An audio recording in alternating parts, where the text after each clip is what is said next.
Okay, let's dive right in. Artificial intelligence in education. It's not some sci-fi movie concept anymore. It's here. It's happening right now, and it is completely changing what classrooms look like all over the world.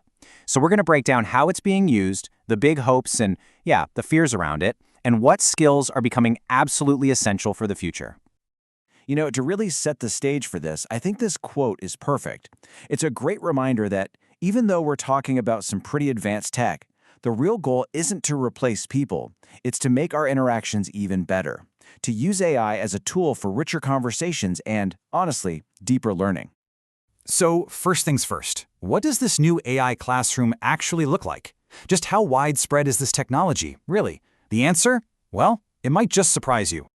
Yeah, this is not some niche thing for a couple of techie teachers. Adoption is practically everywhere. I mean, look at that bar on the left. 99% of education leaders have given AI a try. But here's the really interesting part. While almost everyone has used it, the number of people who feel like they actually know a lot about it is way, way lower. So there's this huge gap between just trying something out and really understanding it. And we're not talking about a slow burn here. This is an explosion. In just one single year, the percentage of students in the US who say they often use AI shot out by 26 points. For educators, it jumped 21 points. And get this, the number of students who've never touched AI, that's dropped like a rock. This is a super steep, super fast adoption curve. So, okay, we've established pretty much everyone's using it. The next logical question is, what are they actually doing with it? So let's break down how students, teachers, and administrators are putting these tools to work day in and day out. First up, the students themselves.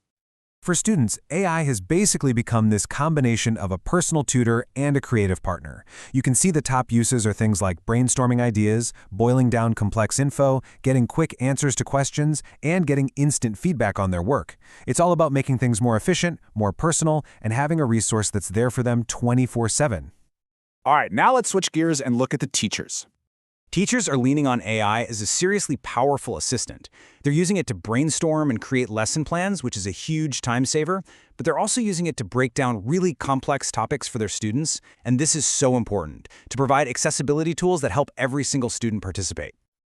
And finally, let's talk about the school leaders. For the folks in charge, the focus is really on making the whole system better. Sure, they're using AI to make the admin side of things run smoother, but they're also using it to improve communication with students and to roll out those same critical accessibility tools across the entire district. They're definitely looking at the big picture. Okay, so adoption is through the roof, and the benefits are pretty clear. But this kind of lightning-fast change always comes with this central tension. You've got this incredible hope for what the technology can achieve, smashed right up against some very real fears about the risks. And this is just a brilliant example of the hope side of that equation. Just look at these numbers. 85% of neurodivergent and disabled employees say AI helps them do their job better. That is a total game changer for inclusivity. It's breaking down barriers and leveling the playing field.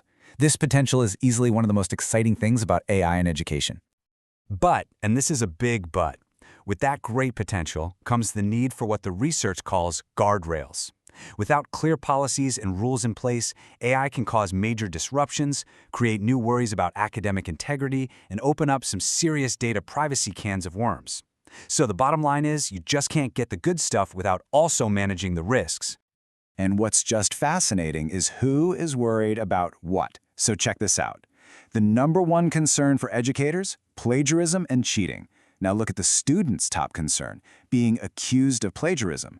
It's the exact same issue, but seen from completely opposite sides. And that one little data point right there, it shows a huge trust and communication gap that schools have got to figure out.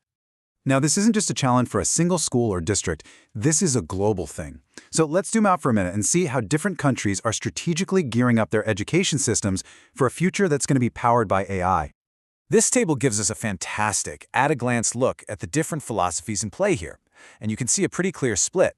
On one side, you've got countries like China and the US, which are really zeroed in on innovation and building a workforce to stay competitive economically. And then on the other side, you have places like Singapore and Finland, which are really prioritizing a more human-centered, ethical approach, making sure AI fits into society responsibly. And really, all of this leads us to the single most important takeaway. What on earth does this mean for students? With the world changing this fast, there's a huge urgency to give them a completely new set of skills. So what skills are going to matter? Let's just look at the data, because it tells the story. First, the people doing the hiring. 2/3 of leaders say they would not hire someone who doesn't have AI skills. It's quickly becoming a non-negotiable. And the job market? It's reacting at lightning speed. In just the past year, job postings on LinkedIn that mention AI skills have gone up more than 6 times. The demand is just exploding. And here's the long-term forecast. By 2030, it's estimated that 70% of the core skills you need for most jobs will be different from what they are today. And that's mostly because of AI. This isn't just a little shift. It's a fundamental rewiring of the entire workforce. So, what are these new must-have skills? Well, it's not just about knowing how to write a good prompt. It's about a whole new mindset. It's about learning to work with AI like it's a teammate, developing the judgment to know when to give a task to AI versus when to give it to a human, and getting used to thinking like a manager, because pretty soon, everyone is going to be managing AI. This quote from Jared Spatara at Microsoft just nails the challenge ahead. The whole point of education is shifting. It's not just about giving students knowledge anymore, but about teaching them how to effectively command these incredibly powerful new tools. So we'll leave you with this final thought. The whole debate about if AI belongs in schools, that's over. It's here. The real, urgent question we all have to answer now is this: how do we update our entire approach to education to prepare a generation of students to be the boss of AI,